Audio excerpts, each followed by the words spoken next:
नमस्कार students, welcome to my YouTube channel maths with Amar Jha.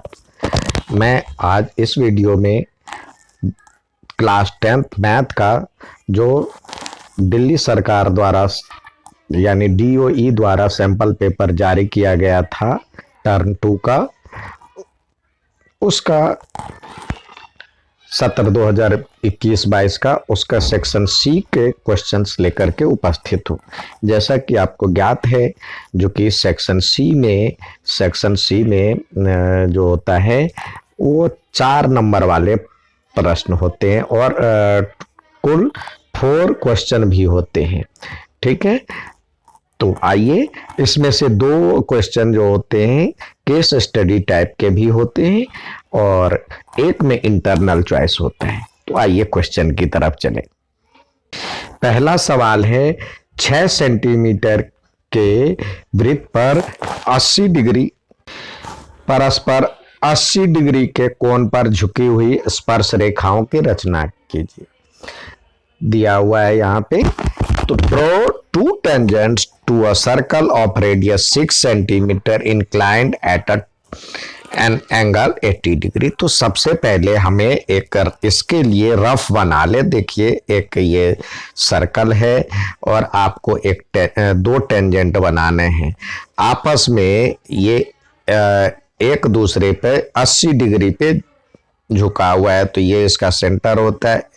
ये 80 degree दिया हुआ है, आपको ये पता है जो कि ये इसका और इसका योग 180 होता है, तो ये कोण निकल जाएगा 100 डिग्री, इस यहाँ पे हो जाएगा 100 डिग्री। तो इसको ध्यान में रखते हुए हम इसकी रचना करेंगे। तो सबसे पहले हमें क्या लेना है, 6 सेंटीमीटर की त्रिज्या लेकर के एक सर्कल ड्रॉ कर। हमने 6 सेंटीमीटर त्रिज्या लेकर के एक सर्कल लेना है, बना लेना है और जिसका केंद्र आपको मान लेना है जो कि O है। अब क्या करना है, एक आप इसमें एक त्रिज्या ले लीजिए, एक त्रिज्या ये ले लीजिए, ठीक है, और इस पे आप D की सहायता से कंपास, यहाँ पे 100 डिग्री का कोण तो बनाना आता नहीं है, तो D की सहायता से यहाँ पे 100 डिग्री का कोण देखे कहाँ पे आएगा। तो 100 डिग्री का यदि आप देखेंगे तो जहाँ पे आएगा तो 100 डिग्री का कोण बनाते हुए वो त्रिज्या से इसको बना लेना है। 100 डिग्री का कोण यहाँ पे बन गया, इसके बीच में 100 डिग्री का कोण आपको माप लेना है कंपास से। अब क्या करना है, यहाँ पे 90 डिग्री का कोण बनाना है, यानी एक चाप लेकर के आप एक इस तरह से सेमी सर्कल ड्रॉ कर लें और यहाँ भी चाप लेकर के एक सेमी सर्कल ड्रॉ कर लें। और पहला कट 60 का होता है, फिर दूसरा कट 180 का 120 का, तो इसके बीच का एंगल जो होगा वो 90 डिग्री होगा। और यहाँ भी पहला कट 60 का, दूसरा 120 का, तो यहाँ इससे मिलता जो मतलब यहाँ से हम ऊपर की ओर लगाएंगे, चाप लगाएंगे और यहाँ से ऊपर की ओर चाप लगाएंगे, जहां पे दोनों मिलेगा उसको मिलाते हुए स्पर्श रेखा हम खींच देंगे इस तरह से। ये खींचेंगे और फिर यहाँ से भी इसको बनाते हुए ये खींचेंगे, जहां पे दोनों मिलेगा वो वाला बिंदु यहाँ पे P मान लीजिए और इसको यहाँ से मिटा भी सकते हैं। तो ये P हो गया, ये 80 डिग्री हो गया, ये 100 डिग्री हो जाएगा, ठीक है। और ये 90 होता है और ये 90 होता है, आप नाम दे सकते हैं A B। तो इस तरह से इसकी रचना होगी। नेक्स्ट सवाल देखते हैं। नेक्स्ट सवाल दिया है, एक मीनार के शीर्ष से मीनार के पाद से सीधी रेखा में 2 कारों के अवनमन कोण 30 डिग्री और 45 डिग्री है। यदि कारें मीनार के एक तरफ एक दूसरे से 83 मीटर दूरी पर हो तो मीनार के ऊंचाई ज्ञात करना है। एक मीनार है, ये मीनार है, ठीक है, और एक ही ओर दो कारें खड़ी है, एक कार यहाँ पे है और दूसरा यहाँ पे है। तो उसके बीच में कह रहा है अवनमन कोण, यानी ऊपर से देख रहा है तो उसको अवनमन कोण कहते हैं। तो जब देख रहा है तो ये कह रहा है पहले वाले में 30 डिग्री का अवनमन कोण बनता है, और तो अवनमन कोण यहाँ से ऐसे इसके समांतर हम लाइन खींचेंगे तो उसके बीच बनता है अवनमन कोण, ठीक है। और नीचे भी इस तरह से नीचे भी हम एक लाइन ड्रॉ करेंगे तो ये यहाँ पे 30 डिग्री का कोण बन रहा है, तो ये 30 डिग्री का हो जाएगा, 30 डिग्री का हो जाएगा, और ये 45 डिग्री का कोण बन रहा है, तो ये 45 डिग्री का कोण बन जाएगा। आपको कह रहा है इसके बीच में दिया हुआ है 83 मीटर की दूरी है, यानी इस दो कारों के बीच में यहाँ से यहाँ के बीच की दूरी 83 मीटर दिया हुआ है, ठीक है। अब आपको कह रहा है इसकी ऊंचाई ज्ञात करना, मान लेते हैं h है ऊंचाई, तो मान लेते हैं h है, वही आपको निकालना है। तो ये मान लेते हैं ए बी एक मीनार है, और एक कार सी है और एक कार डी है, ठीक है।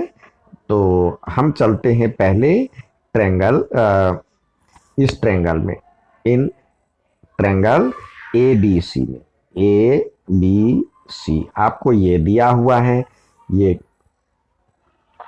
दिया हुआ है। तो अब ये हमने निकालना है, और इसके बीच में यहाँ पे ये निकाल लें, तो इसके लिए ये परपेंडिकुलर हो गया, ये बेस हो गया, तो यानी 1045 डिग्री इजकल टू होगा ए बी अपॉन में बी सी।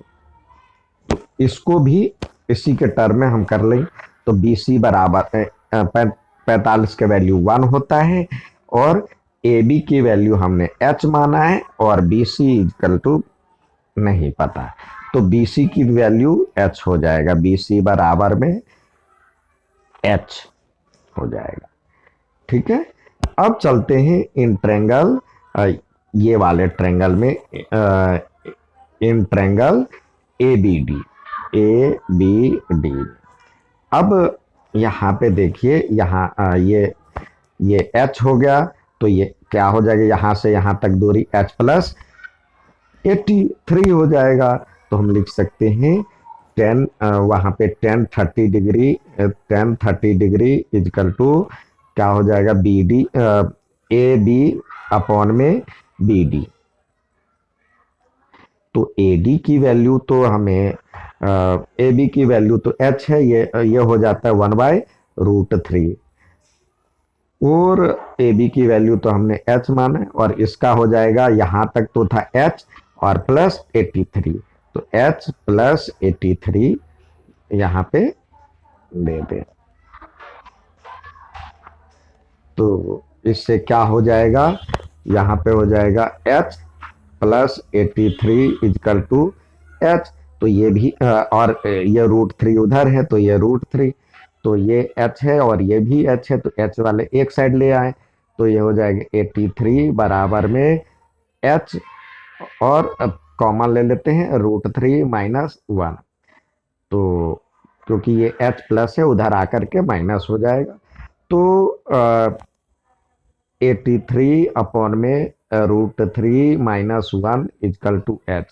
तो ये हो गया हाइट ऑफ, क्या है, हाइट ऑफ आपको निकालना है, हाइट ऑफ मीनार या टावर, मीनार की ऊंचाई क्या हो जाएगा, या तो ये लिख लें, या नीचे √3 नहीं लिखते तो हम √3 माइनस 1 से मल्टीप्लाई कर देंगे, ये भी लिख सकते हैं। तो हम लिख सकते हैं height of tower is equal to 83 upon में √3 माइनस 1, और क्या यूनिट भी लिखे, मीटर, ठीक है। नेक्स्ट सवाल देखते हैं। अब इसी का अथवा पाठ दिया गया है जो कि 60 मीटर ऊंचे भवन के शिखर से एक प्रकाश स्तंभ के शिखर और पाद के उन्नयन एवं अवनमन कोण 30 डिग्री और 60 डिग्री है। तो प्रकाश स्तंभ तथा भवन के बीच की दूरी ज्ञात कीजिए और प्रकाश स्तंभ की ऊंचाई भी ज्ञात कीजिए। The angle of elevation of top and the angle of depression of the bottom of lighthouse is found to be 30 degree and 60 degree respectively. From a 60 meter high tower, find the distance between lighthouse and a tower. Also find the height of lighthouse. तो सबसे पहले एक तो building है, ठीक है, और एक लाइट हाउस है यहां पे। अब कह रहा है इसके टॉप से इसको देखा जाता है एक बार, और टॉप से यहां पे इसको देखा गया और इसको देखा गया। अब यहां पे दिया हुआ है जो कि टॉप से जब देख रहा है तो यहां पे इसकी ऊंचाई दिया हुआ 60 मीटर और एक लाइन यहां पे ड्रॉ कर ले जैसे उन्नयन या अवनमन कोण के बीच में आप डिफरेंशिएट कर ले। तो ये नीचे कह रहा है जो कि उन्नयन कोण पहले दिया हो, तो ये उन्नयन कोण 30 डिग्री का है, और ये कह रहा है अवनमन कोण यानी एंगल ऑफ एलिवेशन दिया हुआ है, angle of elevation 30 degree and angle of depression ये 60 डिग्री दिया हुआ है, ठीक है।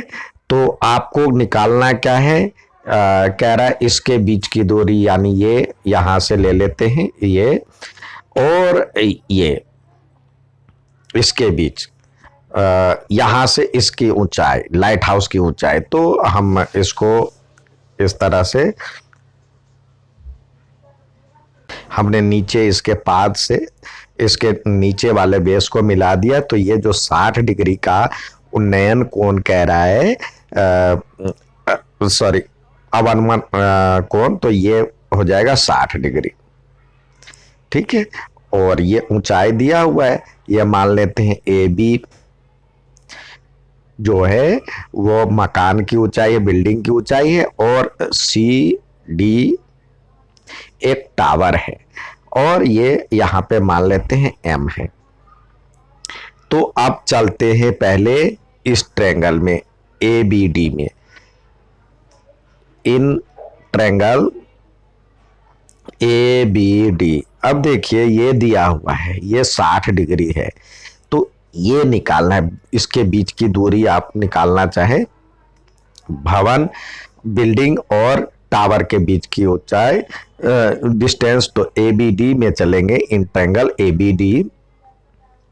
तो यहाँ पे इसके बीच में रिलेशन निकालना है, तो ये tan थीटा में आता है, तो यहाँ पे लिखे tan 60 डिग्री इजकल टू हो जाएगा ए बी अपॉन में बी डी। और ए बी की tan 60 की वैल्यू क्या होता है, √3 होता है, और ए बी की वैल्यू आपको दिया हुआ 60 और बी डी की वैल्यू आपको दिया हुआ है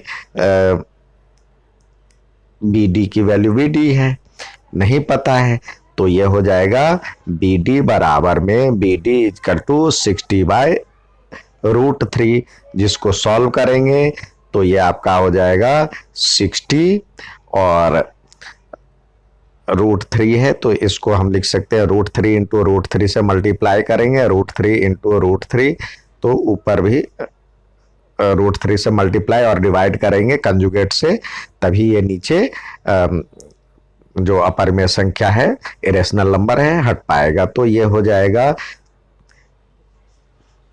60√3/3, जिसको सॉल्व करने पे आया 20√3। तो इसके बीच की डिस्टेंस आ गया, डिस्टेंस बिटवीन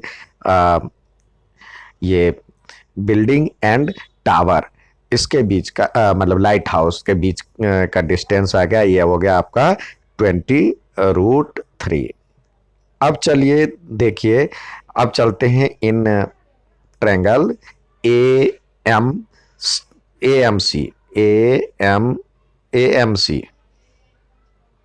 तो जितना ये जितना बड़ा ये है, जितना डिस्टेंस उतना ही इसका भी डिस्टेंस होगा, तो ये होगा 20√3।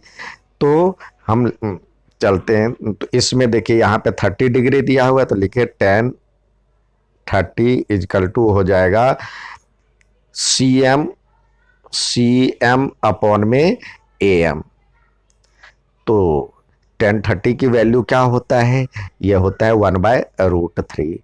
तो आपको सी एम की वैल्यू क्या हो जाएगी, सी एम के वैल्यू हमें नहीं पता है, और ये दिया हुआ है 20√3 ए एम की वैल्यू। तो इस प्रकार क्या हो जाएगा, सी एम इजकल टू हो जाएगा 20, ये इधर आ जाएगा 20√3 अपॉन में √3। तो √3 से √3 कट जाएगा, तो ये हो जाएगा 20। ठीक है। अब आते हैं आपको निकालना क्या है, सारे चीज हमारे पास आ गया। अब हमें निकालना है प्रकाश स्तंभ और भवन के बीच की दूरी, डिस्टेंस बिटवीन लिखें distance between light house and tower, building and light house and light house. Building और लाइट हाउस के बीच की डिस्टेंस कितनी हो जाएगी, ये हमने निकाला था 20√3। तो ये हो जाएगा 20√3 मीटर। अब आपसे कह रहा है हाइट ऑफ टावर निकाल, हाइट ऑफ लाइट हाउस। तो हाइट ऑफ लाइट हाउस जब निकालेंगे, हाइट ऑफ लाइट हाउस, अब देखिए हमने लाइट हाउस किसको माना था, सी डी, ये है लाइट हाउस, तो सी डी हो जाएगा, सी डी बराबर में C M plus D M. तो लिख सकते हैं यहाँ पे हो जाएगा C M plus D M, और डी एम, सी एम तो 20 निकला है, और डी एम कितना है, डी एम जो होगा बिल्डिंग के बराबर हो जाएगा, यानी 60 प्लस 60 हो जाएगा यहाँ पे। तो ये हो जाएगा 80 मीटर। ठीक है। तो ये क्वेश्चन नंबर 11 एंड 12 इस वीडियो में मैं भेज रहा हूँ। अच्छा लगे तो लाइक और सब्सक्राइब जरूर करें। केस स्टडी टाइप सवाल नेक्स्ट वीडियो में भेज रहा हूँ। धन्यवाद।